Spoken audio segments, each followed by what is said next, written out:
My name is Isabella. I'm 36 years old and live in a quiet town on the outskirts of Denver, Colorado.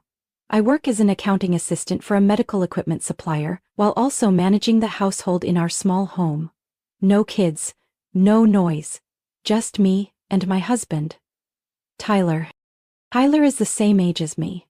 He works as a sales team leader at a major real estate firm. He has a polished appearance, a persuasive voice, always dressed in crisp shirts with a trace of expensive cologne as he walks by. To outsiders, I probably seem lucky, but they have no idea how cold it feels inside this house. Today was supposed to be special, June 12th, our wedding anniversary, 8 years ago, and Tyler's 36th birthday. I took a half day off from work, drove over 30 minutes just to get his favorite red wine, and stopped by a specialty butcher shop to pick out a cut of Wagyu short ribs. I'm not a great cook, but I did everything I could to make this dinner memorable. I strung up lights around the balcony, laid out an ivory tablecloth, arranged the silverware in perfect order. The custom cake I ordered was ready in the fridge, a simple one with smooth vanilla frosting and a small message on top. To Tyler, happy birthday and anniversary. By 7 p.m. I adjusted my dress, dabbed on a little perfume, and sat down to wait. I believed he would come home. 8 o'clock, I lit the candles. 9. I texted. I'm waiting. No reply. 9:30. I called. 5 rings, then voicemail. At exactly 10:35 p.m. I received a short email from Tyler. Sorry, big client emergency, I have to stay at the office, we'll make it up later. No thank you, no happy anniversary. I set the phone down on the table. The candles had burned out long ago, the cake was still untouched in the fridge, and I stood frozen in the golden glow of the dining room lights, still holding the folded napkin I'd prepared for him. I didn't cry, but something inside my chest shifted out of place. That night I put everything away, boxed up the meat and stored it, took down the lights, wiped the table. No one enjoyed the dinner. There was no one to celebrate with. I lay down around midnight, still in the wrinkled dress I had picked out for the evening. I tried to sleep, but the image of that short, cold email kept slicing across my mind like a dull blade. It wasn't the first time Tyler came home late, not the first time I waited until my body ached. But this time, something felt different. A quiet, creeping instinct, like a cold breeze down my spine. The next morning I got up early and went to work like usual, but all day there wasn't a single message from my husband.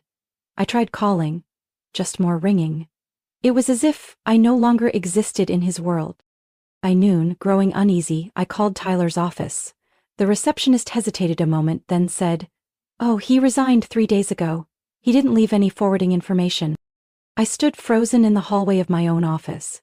The air around me thickened. My heart pounded as memories flooded back like a film in reverse. And suddenly I understood. It wasn't about work or a client. He had chosen to vanish, and I, his wife of 8 years, was the last to know. Right after work, I rushed home. Every turn of the wheel felt like bracing against a rising tide.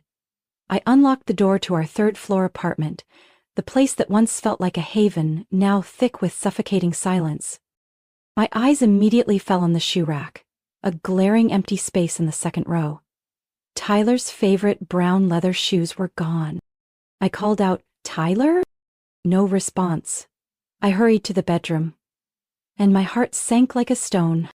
He was standing in the middle of the room, beside an open suitcase, clothes tossed quickly into a duffel bag, a navy suit, a tie, a pair of brand new dress shoes, still with the tags on. Items he never wore to any regular meetings. "What are you doing?" I asked, voice hoarse. Tyler looked up at me like I was a stranger. "You're back," he said flatly, then continued packing. I stepped closer. "Where are you going?" "Next state over," he said casually. "I've accepted a new job. In Albuquerque." "What?" I froze. You quit your job and didn't say a word to me?" He didn't answer. Instead, he pulled a slim folder from his bag and placed it on the table. I opened it. The first page was divorce papers. I stood motionless. "Tyler, what is this?" He looked at me with eyes like steel. You're no longer the wife I need." "What are you talking about?" I gasped, unable to believe it. "You always put work first. The house is dusty. You only cook on weekends. You don't care about me anymore." I gripped the papers. I tried. "You come home late saying you already ate. I cook, you ignore it. I clean, you tell me not to touch your desk. And now you blame me for not fulfilling my duties?" "Don't bring up petty things," he snapped. "You just make excuses. A real wife doesn't need reminders." I let out a bitter laugh. "You talk like I sit around all day. I work, I pay half the rent, but no one cooks dinner for me, no one asks if I'm okay, and I never complained." Tyler narrowed his eyes. "That's your choice. I've made mine." He zipped the suitcase and headed to the door. "I've rented an apartment near the new job. I start next week. Don't get in my way." I blocked the door. "That's it? No apology, no explanation? After 8 years? "I don't owe you anything," he said, then brushed past me without looking back. The door clicked shut behind him, final and cold like the slam of a courtroom gavel. I sank to the floor, still clutching the divorce papers, my hands trembling. 2 days later, I received a call from the building management office. "Mrs. Isabella, we just received a request to transfer the lease. The current leaseholder has requested to terminate the contract." I froze. "What did he say?" I asked. "He had just left a note. I no longer live there. The person staying behind will clear out and move before the end of the month." No discussion, no message. That night, I dug through the drawer of our old desk and found the receipts for all the furniture. Almost everything, from the sofa to the fridge, was under my name. The only things he took were clothes and a few small tech items. Tyler left like a stranger, but it was that very coldness that finally woke me up. I looked around the apartment. Everything was still there, except the marriage. I didn't sign the divorce papers right away. They sat on the table for 3 days, like a scratch that hadn't started bleeding yet. Every time I walked past, I stopped and stared, as if a reason might appear between the cold typed lines. But the more I looked, the clearer it became. The only explanation was Tyler's brutal silence when he walked out without a word. On Saturday night, I got a notification from an old friends group. An 18-year high school reunion at a craft brewery downtown Denver. I had once looked forward to it, had even paid the reservation fee a month ago. Back then, I imagined showing up with Tyler, hand in hand, a stable couple among those struggling or divorced. Now, it was just me, and a hollow ache that ran deep. I almost didn't go. But then, after looking in the mirror, at the tired face still holding a trace of dignity, I got dressed. A simple black dress, wine-colored lipstick, hair pulled back. Not to impress anyone, just to remind myself I still existed. I was still strong enough to walk into a crowded room without flinching. Moonlight Brewery was just as loud and lively as I remembered from our teenage years. Laughter, clinking glasses, and the hum of old stories echoing from every corner. I stepped into the noise, feeling out of place at first, until a familiar glance made me stop. "Hey, Isabella." I turned. It was Nathan, the guy who used to play bass in the school band. Now he had a bit of stubble, a warm, settled look.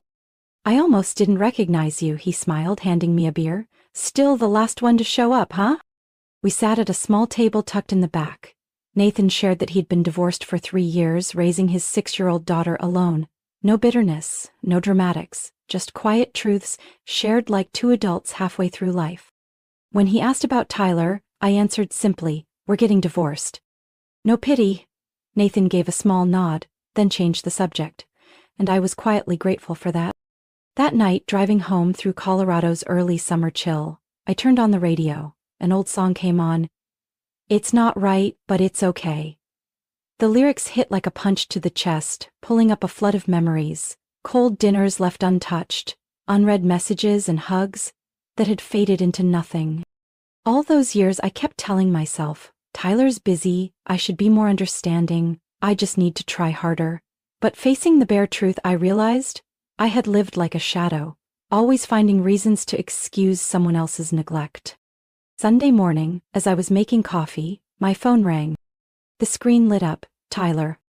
I hesitated a few seconds, then picked up. I've informed the leasing office we're terminating the contract by the end of the month. You should start packing, he said, voice flat like a command. I stayed calm. You don't think you should have asked if I had somewhere else to go? You're an adult, figure it out, he replied bluntly. I set my mug down and spoke slowly. Good. I'll sign. Tyler stayed quiet. And don't call again, I said firmly. Don't talk to me like I'm still the one keeping your house in order. Still no response. I hung up, no hesitation. I sat at the table, my eyes drifted over the divorce papers. Then, as if closing a chapter that had long since rotted, I picked up the pen and signed my name. Not a single tremor in my hand. Not a single tear. Just clarity, after so many years clouded by hollow promises. Exactly 1 week after I submitted the divorce through my attorney, Tyler sent me an email close to 10 p.m. The subject line held just one word. Proof. I opened it.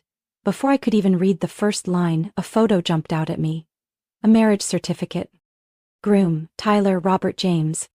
Bride, Marissa Ellis Whitmore. Stamped in deep red at the bottom, Bernalillo County, New Mexico. Date of registration, exactly 1 day after the court finalized our divorce. Before I could react, my phone rang. He called right after sending it. I picked up. Tyler's voice came through, disturbingly triumphant. You saw it, right? I got remarried. Life's never been better. I didn't speak, I just listened.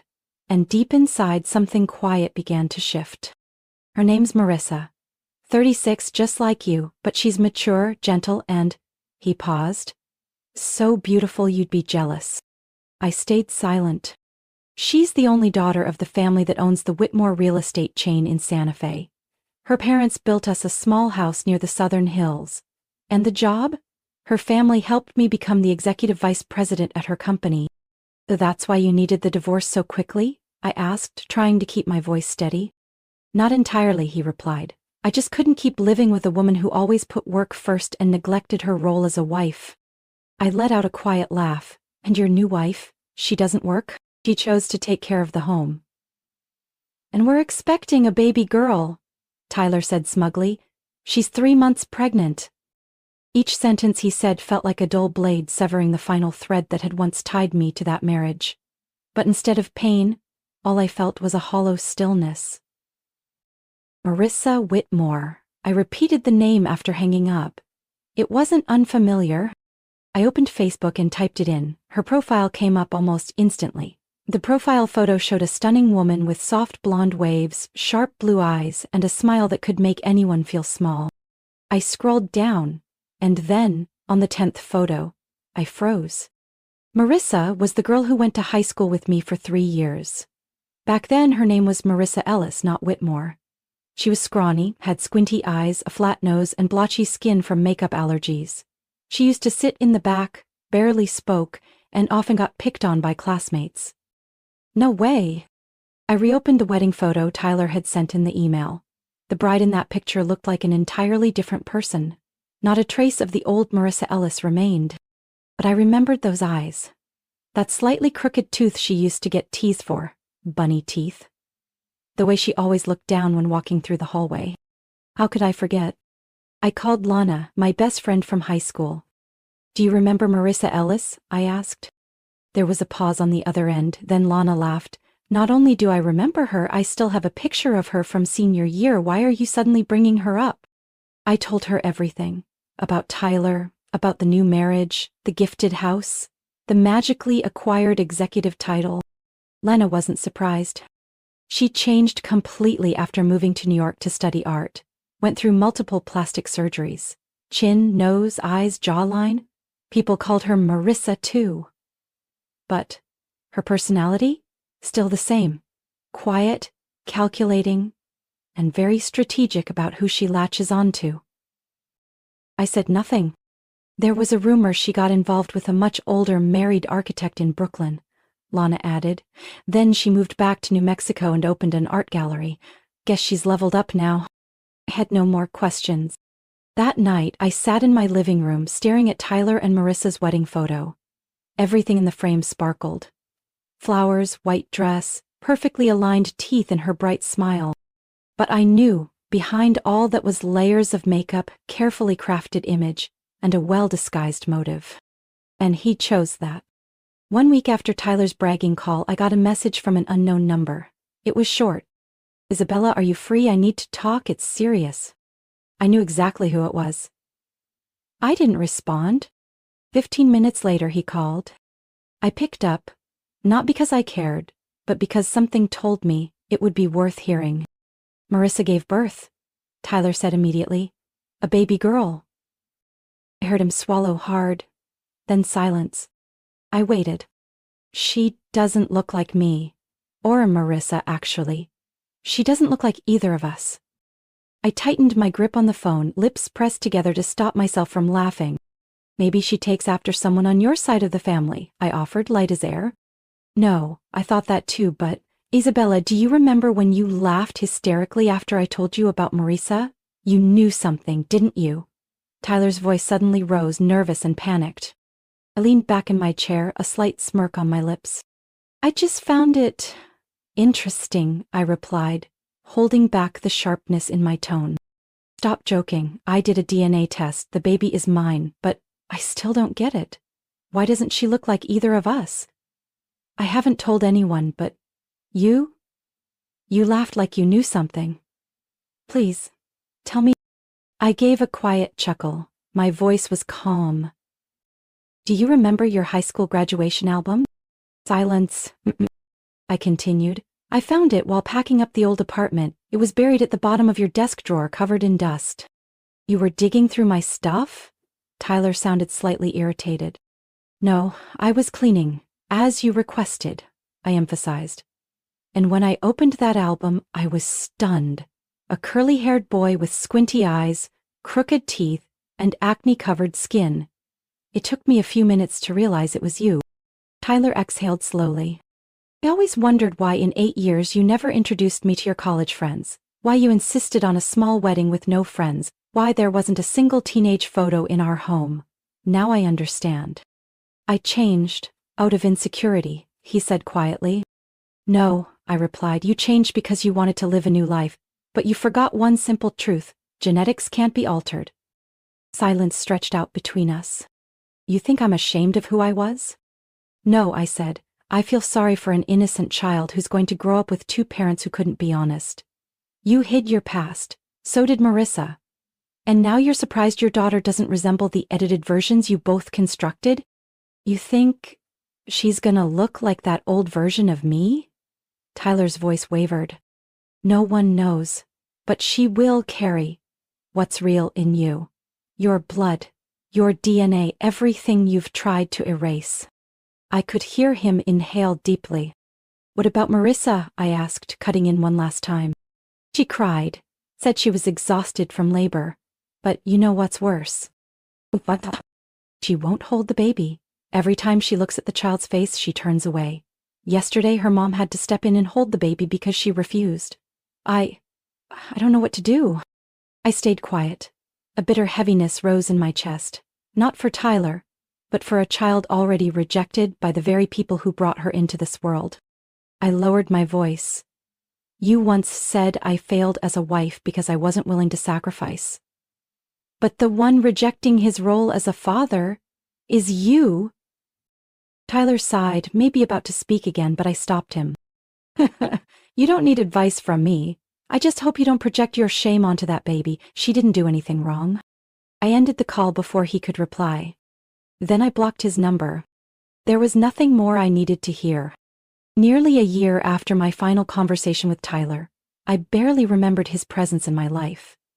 Not because I tried to forget, but because the life I built after him filled every empty space he left behind.